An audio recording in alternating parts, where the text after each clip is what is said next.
Before people coming into the tabernacle, those that want to come in and were rejected because of medical reasons. I'm not speaking about sensation. What happens to those people? I can't speak for those people because that's the day and time we're in. We're in a strange day and time. And that is that we have evoluted ourselves from pure mental, right? We had a perfect ether and a bashar. We have evoluted into some new being. I don't mean new being, I mean some new kind of being that's not in tune with the original self.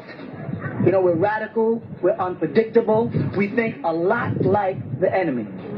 Yeah. We're self-destructive, we're uncooperative, and up in the most, we're disagreeable. So we have subject ourselves to a lot of stuff that has changed us. So it's hard to look in the eyes of a Nubian person and know what you're looking at now. You follow? Yeah, shalom. Shalom. I'm a part of the Kushite Coptic Hebrew, and we wrote some several letters, and we didn't hear any response, so we read in your bulletin, which you did right, and we'd like to know, well, why didn't we hear any response from you first? So many people are trying to match what I'm teaching, not necessarily you. And oftentimes, they really would like to know what they're talking about, but they don't. You know, they say, I'm fluent in Amharic. And they make a statement like, Haile Selassie means this. And I look and say, that's not what it means in Amharic. It might mean something in modern translation that is way into Ethiopia today, but that's not what it means in ancient Giza. Or they'll say in the scripture, this person is this, and that's not who that person is. They're reading English translations or Amharic translations from English. So understand, the devil has ran way up ahead of y'all in the early 19th century, the 1910, 11, and 12, and started translating all the scriptures into French out of a land in French called Bukhara, and then translated from that into Arabic. So the Arabic Bibles you got are originally translated from French, not from the original. The Amharic Bibles you're getting are not from, and Haile Selassie and people like himself were sellouts to Ethiopia. They were not for Ethiopia. He was a sellout. He was a Christian, a Coptic Christian. You cannot be a Christian and be of the pure seed of the house of Judah. You can only be of the pure seed of the house of Judah. And you can read it. If you read the book of the prophet, who they call him a prophet, they call it, say, Nubia in Hebrew, and it means a prophesier as opposed to an imam, which is a prophet, and it's called Melachi. Melachi means in Hebrew, my angel. They say messenger, because they don't want to translate that. If you read that, you'll see how they address false Kohen. They call them false priests. People who are perverting the law, who don't keep the sacrifices, and don't know how to do this, and don't know how to do that. It's only 4 chapters, but it's the last of the 12. They have the 12 of the 21 in the Tanakh. 12 of the 21, which is supposed to be the 12 minor prophets. And the 12 minor prophets, they are there to explain to us where errors went wrong. And the last one, the most powerful, is Melech. And he predicts all the future events. Certain people would love for, let's say, Elijah Muhammad to be Elijah. Other people would love for Haile Selassie to be the Lion of Judah. That just wasn't it. They never did anything that rendered them it. Their congregations are desperate for a person to hug, so they create an aura around a person that I met Haile Selassie personally. Right? He never saw himself as Jesus. Of course, we could say after that, well, of course, Jesus would say he's not Jesus. Then if we say, you know, I say to you, are you Jesus? You say no. I say, okay, only Jesus would say he's not Jesus. Then I say, well, okay, then I am Jesus. Then you say, I told you he's Jesus. Haile Selassie never subscribed to Jesus. Haile Selassie was educated in France. He was not a direct descendant from Solomon. And if he was a direct descendant of Solomon, which I'm pointing out in our bulletin, it's still not good enough for us because his father and him both married Hittite women. They married the cursed seed of the Canaan, of which Abraham, who was our father, and the shield falls under Abraham, not David. That's another thing I read. They mention the shield of David. Morgan David is not Morgan Abraham. If you look in the 15th chapter, in the first verse, Bereshit, where they refer to as Genesis, the shield is Abraham's shield. That is the star we wear. The shield it's called Morgan Abraham. And he says, the Lord said, I am your shield, Abraham. They're following a different star, interlock star, which is a symbol of Satan. It has nothing to do with the star that we're following. So what it is I addressed it like I read the pamphlets, I looked at them, I saw pictures from our books in it, I saw information that was wrong on Haile Selassie, so I said, I'm writing a book about Haile Selassie anyway. Not so much about Haile Selassie as the character, but as one of the characters in our Ethiopian life. Because we are the original Ethiopian people. Sudanese are Ethiopians, whether they want to accept it or not. And Ethiopians are Cushites, and Cushites all come under Ham and Shem, right, which are the sons of Noah. So what I did is I addressed it subtly instead of openly like I usually do. What I usually do when someone writes me and says, you're wrong, you think you know what you're talking about, then I usually go, so you want to play games? And I write a whole book about them. That's my way of saying, don't play with me. I'm not the same thing you are. I'm not some person who just pops up with a little information, you know, and is trying to get a congregation. I say that to the 5%ers. I say that to Farrakhan. I say that to the Sunni Muslims. This is a different level of information that we're coming from.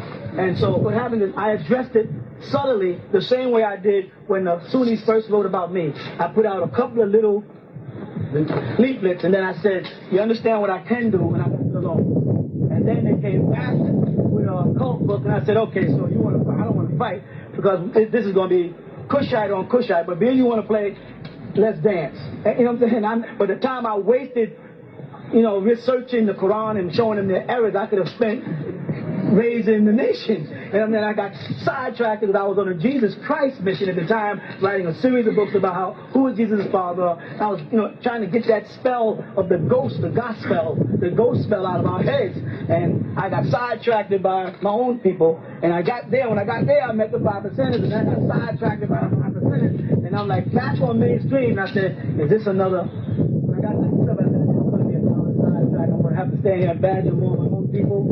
So I said, let me just write about it, right? And left it on. I have a whole book on Ethiopia and the history of the line of descendancy of Judah, where they went, who they are, documented facts, not hypothetics. Shur was a land. He was not from Shur.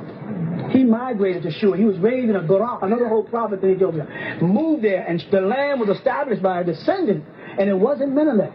It's a whole big thing that they play games with people. When he went to Jamaica, for instance, he didn't respect the Rastafarians. He was very disrespectful. Haile Selassie did not acknowledge their presence at all. He visited the temple because he was forced to.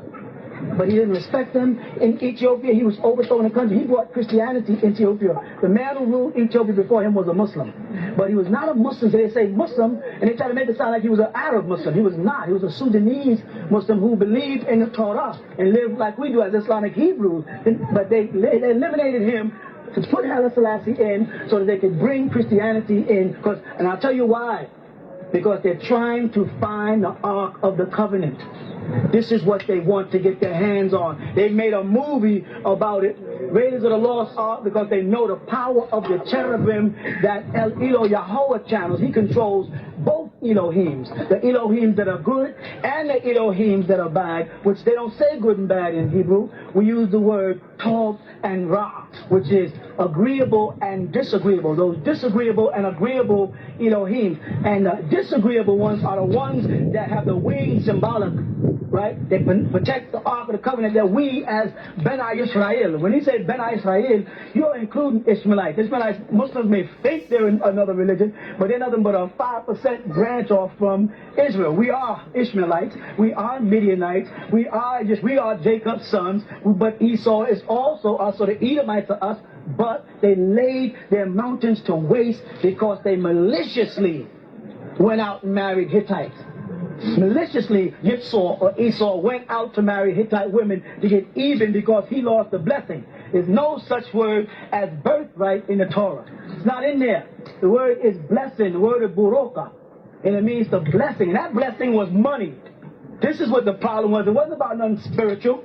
It was about money.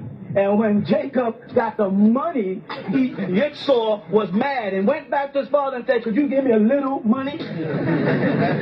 That's the Hebrew understanding from Aramaic. But in the Christian Bible, you're going to get lost because they don't know what they're talking about. Yeah, so that's why we came here. Yes. We came here because I want to get together with you and put out some stuff to a lot of the Rastafarians because I bear witness to your doctrine and society. So it wasn't a matter of we trying to fight off your doctrine. Trying to work together. But trying to hook up because some of the same things you're talking about now, about Ethiopia, about the sun, and even etymology. The 9 ether. Yeah, 9 ether, number 9 also, we've been saying for a long time. Nuwapo, you know about Nuwapo and all those? Yeah. Those are the ancient sciences. I showed a tape about the Beni Elohim, the Elohim. You are Elohim. Believe it. And the Elohim that sits here are both good and bad, or simply agreeable and disagreeable. That's us. You know what I'm saying? And he is El. El is the Elohim is the plural of it. You see that? else Elohim.